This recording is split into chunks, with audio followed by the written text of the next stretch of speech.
प्रदेश के मतदाताओं और नेताओं को जिसकी प्रतीक्षा थी, आज दोपहर भारतीय जनता पार्टी ने वो काम कर दिया।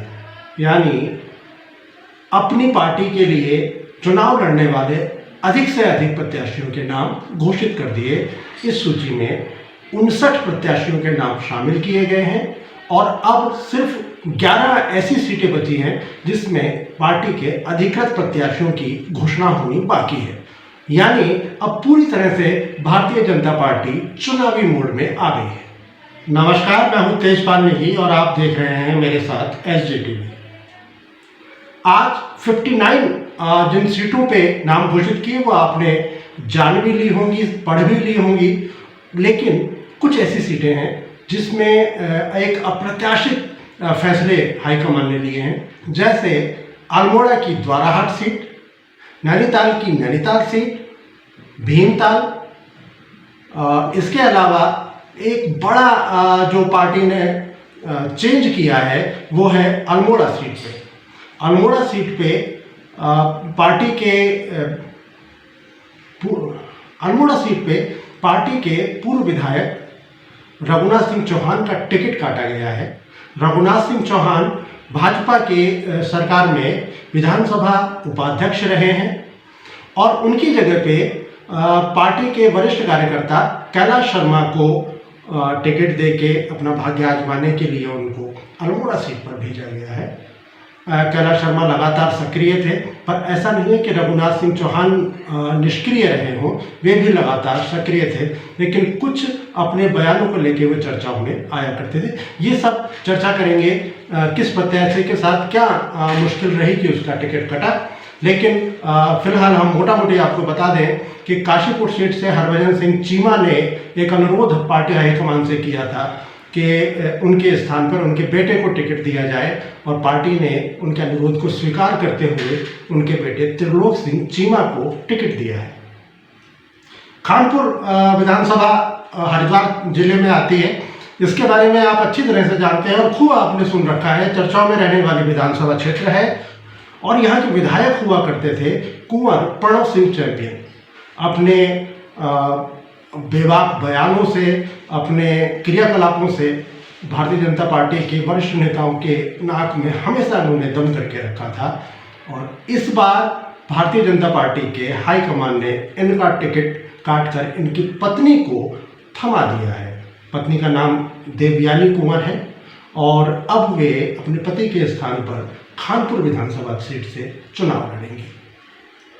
देहरादून कैंट से उत्तराखंड विधानसभा के सबसे पुराने विधायक हरवंश कपूर के निधन के बाद उन्हें श्रद्धांजलि स्वरूप उनकी पत्नी सविता कपूर को टिकट दिया गया है। और कैंट विधानसभा क्षेत्र, चूँकि हरवंश कपूर लगातार कैंट विधानसभा क्षेत्र से चुनाव लड़ते रहे और वहाँ से जीतते भी रहे, इसलिए सविता कपूर एक सेफ विधानसभा क्षेत्र से चुनाव लड़ रही हैं। उम्मीद ये जताई जा रही है कि सविता कपूर वहाँ बाहरी पड़ेंगी। केदारनाथ विधानसभा क्षेत्र की बात चर्चा लगातार हो रही है।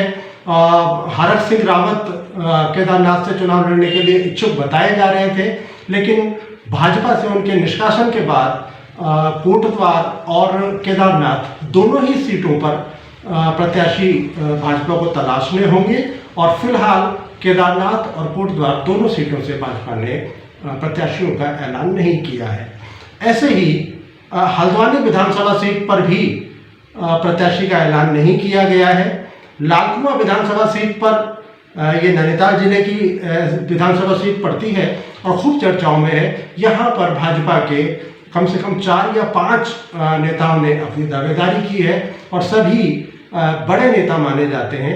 इसलिए माना यह जा रहा है कि लालकुआं विधानसभा सीट पर पार्टी को टिकट देने में किस प्रत्याशी को टिकट दिया जाए, इस पर थोड़ी और चर्चा करनी होगी और फैसला 1-2 दिन के अंदर आएगा। बात करते हैं द्वाराहाट सीट पर। यह अल्मोड़ा जिले की सीट है और यहाँ पे निवर्तमान विधायक थे महेश नेगी, जो पिछले 2 साल पहले अचानक उनका नाम चर्चाओं में आया। एक महिला ने उन पर दुष्कर्म का आरोप लगाते हुए पुलिस में मुकदमा दर्ज कराया और इस मामले की लगातार जांच चल रही है।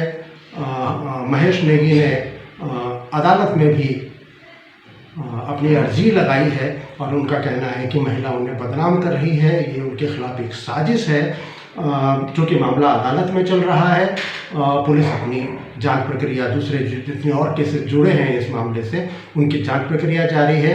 संभवतः माना यह जा रहा है कि भारतीय जनता पार्टी नहीं चाहती कि ऐसे किसी विवादित शख्स को टिकट देकर अपनी ही फजीहत कराए, इसलिए महेश नेगी को द्वाराहाट से टिकट नहीं दिया गया है।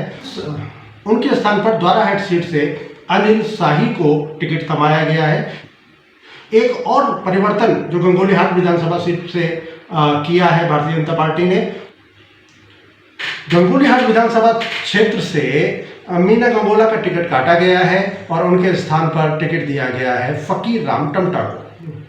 मीना गंगोला का टिकट संभवतः उनकी बहुत सक्रिय ना होने की वजह से काटा गया है, और दूसरा गंगोलीहाट विधानसभा क्षेत्र से लगातार बहुत से और वरिष्ठ नेताओं के ने भी आवेदन किया था।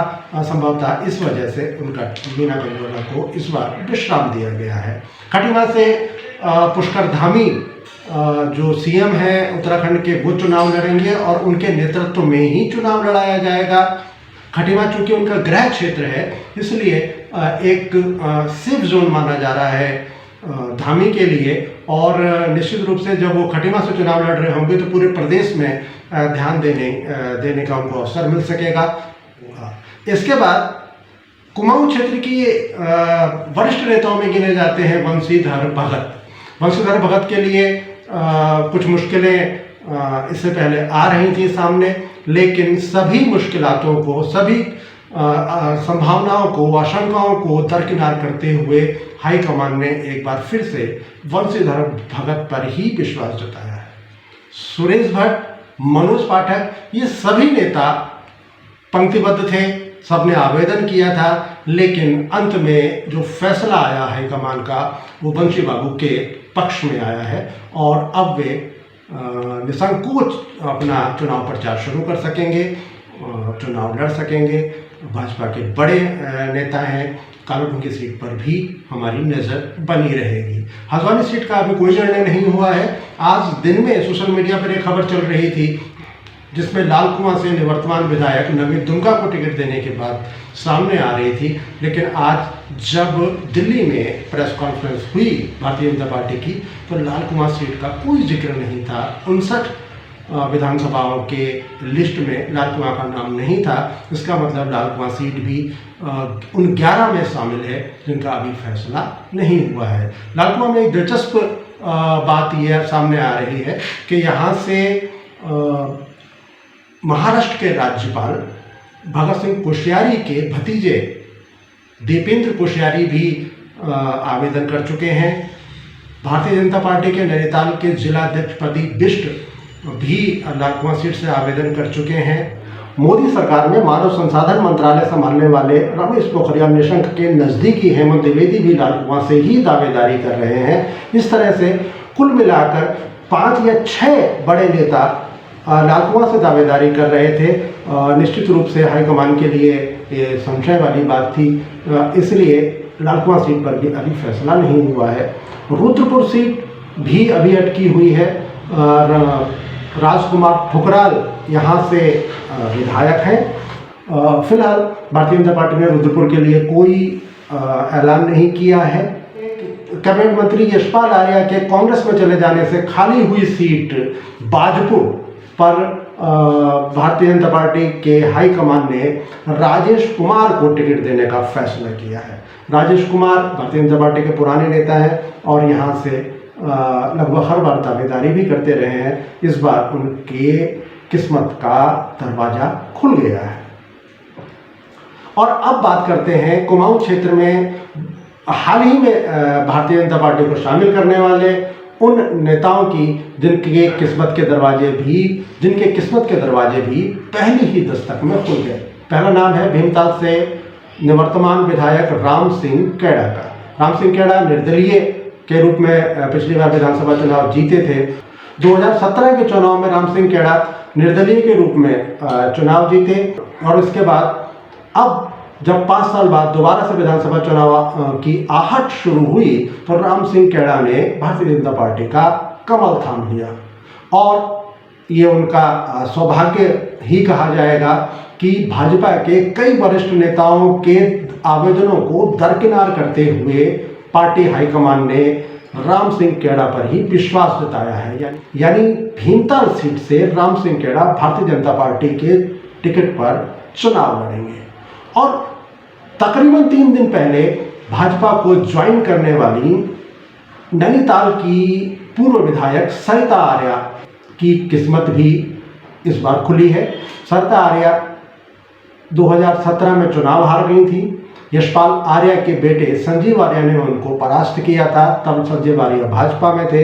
और अब चुनाव से ठीक पहले संजीव आर्या जब कांग्रेस में आ गए तो सरिता आर्या के लिए स्थिति असहज सी हो गई। वे टिकट मांग रही थी, लेकिन संजीव के कांग्रेस में जाने के बाद भारतीय जनता पार्टी की सीट तो खाली हो चुकी थी, वहाँ पर प्रत्याशी की तलाश जारी थी, लेकिन कांग्रेस से सीट भर चुकी थी। इसलिए सरिता आर्या ने भारतीय जनता पार्टी को ज्वाइन किया और ज्वाइन करने के तीसरे ही दिन आज जब टिकट की घोषणा हुई तो सरिता आर्या का नाम नैनीताल से भाजपा के प्रत्याशियों की सूची में शामिल हो गया। सरिता आर्या महिला कांग्रेस की प्रदेश अध्यक्ष रहीं और अब भारतीय जनता पार्टी की ओर से वे कमल चुनाव चिन्ह पर चुनाव लड़ेंगे। तो ये थी 70 में से 59 प्रत्याशियों की भारतीय जनता पार्टी की पहली सूची जारी होने के बाद राजनीतिक समीकरणों की स्थिति। आगे राजनीतिक ऊंट किस करवट बैठता है, इस पर नज़र हमारी बनी रहेगी। आपसे एक आग्रह है कि यदि आपको हमारा कार्यक्रम पसंद आता है तो हमारे YouTube चैनल को सब्सक्राइब करें और साथ में लगे बेल आइकन को दबाना ना भूलें। कैमरामैन पंकज जोशी के साथ मैं तेजपाल नेगी फिर मिलेंगे आपसे एक और राजनीतिक समीक्षा के साथ। तब तक के लिए नमस्कार।